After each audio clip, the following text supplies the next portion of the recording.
le monde, alors aujourd'hui je vous parle des 100, le tome 2 de Cass Morgan. Si vous avez vu ma dernière vidéo où je parle de série, je parle de la série Les 100, j'ai regardé le premier épisode. Je vous montrais déjà tous les défauts que comportait ce premier épisode et je vous avais invité à venir voir cette vidéo pour qu'on rigole encore un bon coup sur le deuxième tome. Alors je vais en parler comme si vous avez déjà lu le tome 1, comme ça ce sera beaucoup plus facile. Sinon, je vois pas trop l'intérêt d'en parler. Je vais être limitée et bon, pour rire un bon coup, il faut y aller. Ce tome 2 commence 21 jours après l'arrivée des Sens sur Terre. Voilà comment ils vont survivre, qu'est-ce qui se passe dans leur petite routine sur Terre. Le fait qu'ils ont été attaqués par des gens qui vivaient sur Terre, donc des Néthers, des gens qui ont survécu au cataclysme. Donc on va enfin découvrir ce qui se passe autour de ça. Et aussi l'histoire se poursuit dans le vaisseau, dans l'espace, et on va apprendre qu'est-ce qui se passe là-bas aussi. Alors j'étais très contente qu'il y ait beaucoup de rappels dans le tome 2 parce que je ne me souvenais de rien, mais quand je dis de rien, c'est rien. Je ne me rappelais que du scénario de base qui était cataclysme, les gens sont partis dans l'espace et maintenant ils veulent revenir. Voilà, je me rappelais que de ça, donc c'est vrai que j'avais peur, mais franchement, ça c'est le point positif du bouquin, c'est qu'il y a beaucoup de rappels. Alors je me demande encore pourquoi je l'ai commencé, parce que c'est vraiment pas crédible, il y a rien qui est logique. Ah, c'est peut-être méchant ce que je vais dire, mais je pense que l'auteur n'a aucune base de chimie et de physique. Comment écrire un bouquin qui se passe dans l'espace si vous avez aucune notion de physique? C'est-à-dire que moi, mon niveau, je trouve que c'est pas crédible du tout. Par exemple, on vous explique que il y a des pilotes dans le vaisseau qui évitent des astéroïdes. Non, ce n'est pas possible. C'est-à-dire que le meilleur moyen pour mettre un vaisseau dans l'espace qui ne vous coûte aucune énergie est de le mettre en orbite autour de la Terre, ça veut dire qu'il garde son énergie, qu'il est en inertie, et ça ne coûte de l'énergie à personne. Désolé, mes astéroïdes, un peu comme Star Wars, on évite. Non, non. Ce vaisseau est beaucoup trop gros, je pense, pour faire ce genre de choses.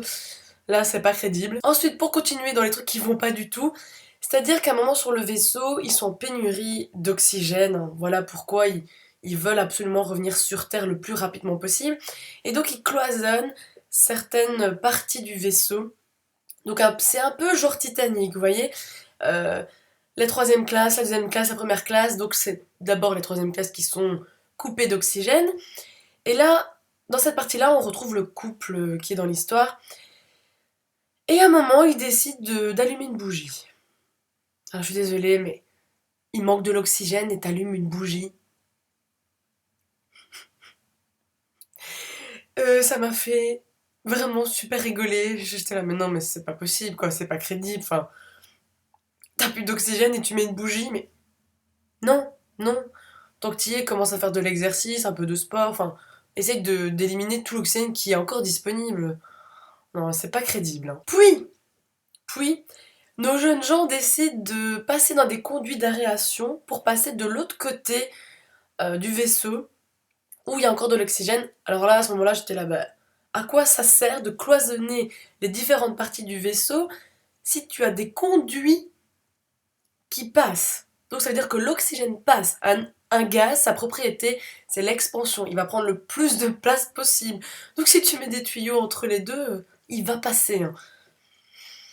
Ça commençait à légèrement griser ce gros problème de base de chimie physique, franchement. Alors aussi un truc que j'avais pas remarqué, c'est que voilà, quand les gens ont décidé de partir dans l'espace pour se sauver du cataclysme, ils ont eu le droit de prendre des objets avec eux. Alors moi je sais pas, mais on me dit tu vas dans l'espace, qu'est-ce que tu prends avec toi? Je pense pas forcément à prendre des assiettes et des bougies.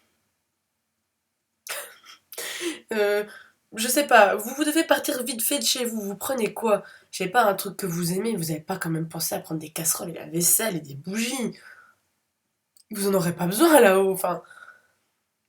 Bon après limite, c'est intéressant parce que voilà, les gens se rattachent à des objets qui sont sur Terre, qui n'ont pas la possibilité d'avoir. Ça m'a fait penser un peu à l'offre et la demande. Comme c'est des objets rares, ça se vend très très cher, il y a un marché noir. Bon, moi j'avais du mal avec cette histoire d'assiette et de bougies. Je pense que vous avez bien capté que j'ai pas spécialement aimé C'est vrai que comme j'ai un esprit scientifique, c'est ça qui me saute aux yeux directement, c'est les problèmes au niveau de la chimie physique. C'est pas possible, franchement, les auteurs qui écrivent des bouquins qui se passent dans l'espace, mais les gars, mais faut se renseigner, il faut que ce soit crédible. Après, peut-être que les gens qui n'ont pas autant de base que moi, ça passera comme une lettre à la poste, hein, parce que le scénario de base, moi j'aime bien, ça me plaît bien, mais j'ai pas spécialement envie de savoir la suite du tome 3 parce que voilà, à un moment tout le monde va revenir sur Terre et bah ouais, bah ils vont refaire leur vie, qu'est-ce qui va encore leur arriver enfin, voilà. Je pense que ça va finir comme une histoire de mon voisin veut être plus grand que mon voisin, comme il se passe tout dans le monde, c'est ce qui se passe, les guerres, c'est pour ça, on veut toujours être plus grand que son voisin, avoir le plus de pouvoir. C'est ce qui va se passer, j'en suis sûre. C'est vraiment le problème de l'humanité, c'est toujours ça. Qu'est-ce que vous voulez? Alors, sinon, je pourrais le recommander aux personnes qui ont bien aimé Titanic. Parce que la fin du bouquin fait vraiment penser à Titanic. Déjà avec le fait de cloisonner le vaisseau en plusieurs parties. Je sais pas si vous vous rappelez de la scène avec les musiciens qui font de la musique quand le Titanic coule. Ouais, il y a ça aussi. Du coup, voilà, moi je suis pas spécialement emballée. J'ai remarqué qu'en général, les bouquins qui se passent dans l'espace, je suis très intéressée de les lire parce que c'est quelque chose que j'adore. Mais quand les auteurs sont pas crédibles, ça a vraiment du mal de passer chez moi. D'ailleurs, en lisant ce livre, à un moment, je me suis intéressée à regarder comment on recréait de la gravitation dans les vaisseaux. Parce qu'en général, dans les séries, dans les livres, on voit les personnes marcher normal, alors que dans l'espace, il n'y a pas de pesanteur. Du coup, j'ai regardé une petite vidéo pour comment recréer ça. Donc limite, je vous la mettrai si vous avez envie de vous informer, hein. Bon, là, je pense que ça peut intéresser que les geeks, hein. J'ai remarqué aussi qu'il y avait des problèmes de traduction. Je ne remarque jamais ça, mais là, c'est vraiment des problèmes. Ils ont inversé les noms de personnages. Donc, c'est-à-dire qu'à un moment, vous avez le nom d'un personnage qui est dans l'espace et en fait, il est sur Terre. Non, ça va pas. Vraiment, je pense que je m'acharne dessus, on va arrêter là. Donc je ne le conseille pas fortement.